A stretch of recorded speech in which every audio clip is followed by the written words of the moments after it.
YCP వాళ్లకు ఏ పనులు చేయొద్దన్న CM Chandrababu వ్యాఖ్యలపై జగన్ ఫైర్ అయ్యారు. పథకాలు ఇవ్వడానికి, ఇవ్వకపోవడానికి ఇదేమైనా బాబుగారి సొమ్ము?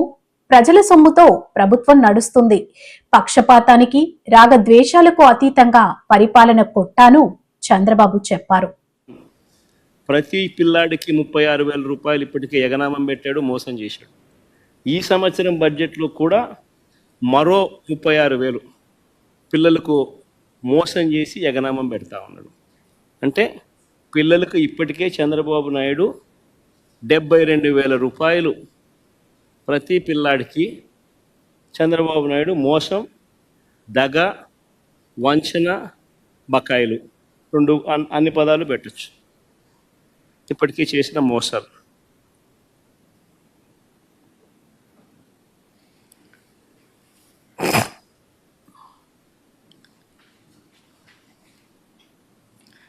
ఈరోజు పరిస్థితి ఏమిటి అని చెప్పి చూస్తే నిరుద్యోగ వృత్తి లేదు, అటు ఉద్యోగము లేదు. ఉన్న ఉద్యోగాలన్నింటినీ వర్షపెట్టి ఊడబెరికే కార్యక్రమం జరుగుతూ ఉన్నాయి. ఇవి కనిపిస్తూ ఉన్న సత్యాలు.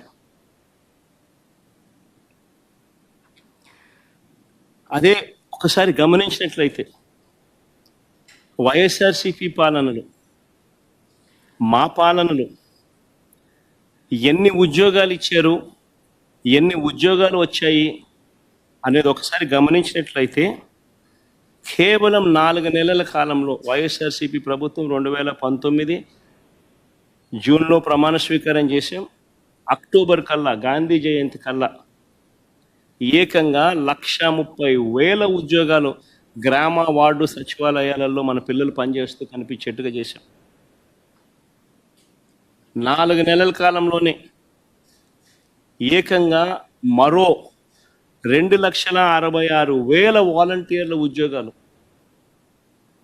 అక్టోబర్ 2 గాంధీ జయంతి నాటికి, అంటే మా ప్రభుత్వం ఏర్పడిన 4 నెలల కాలంలోనే రిక్రూట్ చేశాం. ఎవరు కాదనలేని సత్యాలు ఇవన్నీ. యాప్కాస్ ద్వారా మరో 1,00,000 ఉద్యోగాలు, యాప్కాస్ ద్వారా కరెక్ట్గా చెప్పాలంటే 96,000 ఉద్యోగాలు యాప్కాస్ ద్వారా కల్పించడం జరిగింది. యాప్కాస్లో పే స్లిప్పులతో సహా చెప్పగలుగుతాం ఎవరికి ఉద్యోగాలు ఇస్తున్నామని. నేను చెప్పిన ప్రతి నెంబరు కూడా పే స్లిప్స్తో సహా, ఆధార్ కార్డ్ నెంబర్తో సహా చెప్పగలుగుతాం. గ్రామ సచివాలయాల్లో పనిచేస్తా ఉన్న పిల్లలైతేనేమి, 130,000 పైచిలుకు పిల్లలైతేనేమి, 2,66,000 వాలంటీర్లు అయితేనేమి, యాప్కాస్లో పనిచేస్తూ ఉన్న 96,000 మంది పిల్లలైతేనేమి, ఆర్టీసీ విలీనం ద్వారా 58,000 మంది ఆర్టీసీ ఎంప్లాయీస్కి రెగ్యులరైజ్ చేస్తూ వాళ్ళందరికీ తోడుగా ఉండే కార్యక్రమం అయితేనేమి,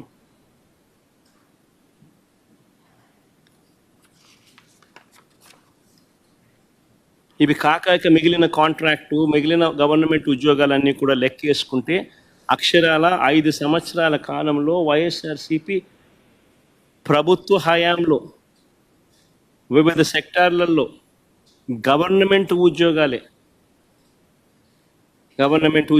అని అంటే గవర్నమెంట్ ఉద్యోగాలు, అవుట్సోర్సింగ్, కాంట్రాక్టు అన్ని గవర్నమెంట్ పరానికి సంబంధించినవి 6,31,310 మందిని వైఎస్ఆర్సీపీ హయాంలో ఉద్యోగాలు ఇచ్చారు. అదేవిధంగా లార్జ్ అండ్ మెగా సెక్టార్లో వీళ్ళు ఇచ్చిన సోషియో ఎకనామిక్ సర్వే రిపోర్ట్లు మొట్టమొదట బడ్జెట్ ప్రవేశపెట్టేటప్పుడు, ఇది మా సోషియో ఎకనామిక్ సర్వే రిపోర్ట్ కాదు, వీళ్ళ గవర్నమెంట్ వచ్చిన తర్వాత వీళ్ళ మొట్టమొదటి బడ్జెట్తో పాటు 2023-24 సంబంధించి వీళ్ళు ప్రవేశపెట్టిన సోషియో ఎకనామిక్ సర్వే, మేము చేసినది కాదు సోషియో ఎకనామిక్ సర్వే, వీళ్ళు ప్రవేశపెట్టిన సోషియో ఎకనామిక్ సర్వే. వీళ్ళ ప్రకారమే లార్జ్ అండ్ మెగా ఇండస్ట్రీస్లో 102,000 ఉద్యోగాలు ఇవ్వడం జరిగింది. ఎంఎస్ఎంఈ సెక్టార్లో ఈ వైఎస్ఆర్సీపీ హయాంలో 2019 నుంచి 2024 మధ్యలో ఏకంగా 32,79,970 ఉద్యోగాలు ఇచ్చారు. 32,79,770 ఉద్యోగాలు ఎంఎస్ఎంఈ సెక్టార్లో ఆ 5 సంవత్సరాల్లో ఇవ్వడం జరిగింది. మొత్తంగా వైఎస్ఆర్సీపీ 5 సంవత్సరాల పాలనలో అటు గవర్నమెంట్ ఉద్యోగాలు అయితేనేమి, లార్జ్ అండ్ మెగా ఇండస్ట్రీస్లో అయితేనేమి, ఎంఎస్ఎంఈ సెక్టార్స్లో అయితేనేమి, మొత్తానికి ఆ 5 సంవత్సరాలలో 40 లక్షల పైసలకు ఉద్యోగాలు ఇచ్చినట్టుగా ఆధార్ కార్డ్ నెంబర్లతో సహా చెప్పగలిగే పరిస్థితిలో ఉంది. సోషో ఎకనామిక్ సర్వేలో నేను చూపించే సోషో ఎకనామిక్ సర్వే మా ప్రభుత్వంలో మేం చేసినది కాదు. చంద్రబాబు నాయుడు అధికారంలోకి వచ్చినాక తాను మొట్టమొదటి బడ్జెట్ ప్రవేశపెట్టేటప్పుడు తాను రిలీజ్ చేసిన సోషో ఎకనామిక్ సర్వే, తన హయాంలో రిలీజ్ చేసిన సోషో ఎకనామిక్ సర్వే.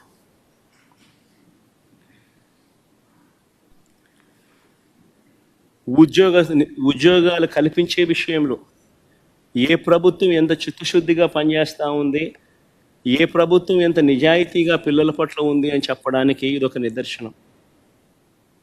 వీళ్ళు ఒక వైపున ఉద్యోగాలు క్రియేట్ చేయకపోగా మరోవైపున పారిశ్రామికవేత్తలను బెదరగొట్టి పంపిస్తూ ఉన్నారు. కడపలో స్టీల్ ఫ్యాక్టరీ పెట్టడానికి ముందుకు వచ్చిన సజ్జన్ జిందాల్ని బెదరగొట్టి పంపించాడు. అరబిందో సంస్థను వీళ్ళే బెదిరించి పంపించేసే కార్యక్రమం చేస్తూ ఉన్నారు. వీళ్ళ హయాంలో పారిశ్రామికవేత్తలు ముందుకు వచ్చి పరిశ్రమలు పెట్టడానికి భయపడే పరిస్థితులకి రాష్ట్రాన్ని తయారు చేశారు. మరోవైపున చూస్తే ఉద్యోగాలు ఒకవైపున రాకపోగా మరోవైపున నిరుద్యోగులకు ఇవ్వాల్సిన నిరుద్యోగ భృతి 3,000 రూపాయలు ప్రతి నెల ఇస్తానన్నాడు. ప్రతి నిరుద్యోగికి ఈరోజు ఈ 2 బడ్జెట్ల పుణ్యాన ఏకంగా నేరుడు సంవత్సరం 36,000 రూపాయలు, ఈ సంవత్సరం మరో 36,000 రూపాయలు, 72,000 రూపాయలు ప్రతి నిరుద్యోగికి బాకీ పడ్డాడు. ఎగరగొట్టాడు, ఎగనామం పెట్టాడు. ఇంకొక హామీ చూద్దాం. ఎన్నికల వేళ ఈ పెద్ద మనిషి చంద్రబాబు నాయుడు అన్న ఇంకొక హామీ, 18 సంవత్సరాల నుంచి 59 సంవత్సరాల మధ్యలో ఉన్న ప్రతి మహిళకు 18 to 60 లోపు ఉన్న ప్రతి మహిళకు 18 సంవత్సరాల నుంచి 60 ఏళ్ళ దాకా ప్రతి మహిళకు నెలకు 1,500 రూపాయలు, అంటే సంవత్సరానికి 18,000 ఇస్తానన్నాడు. ప్రతి ఇంటికి నీకు 18,000, నీకు 18,000, నీకు 18,000 అని చెప్పాడు. ఇంటికి వెళ్ళి ప్రచారం చేస్తూ ఆడబిడ్డ నిధి అని చెప్పి ఒక పేరు కూడా, బ్రహ్మాండమైన పేరు కూడా పెట్టాడు.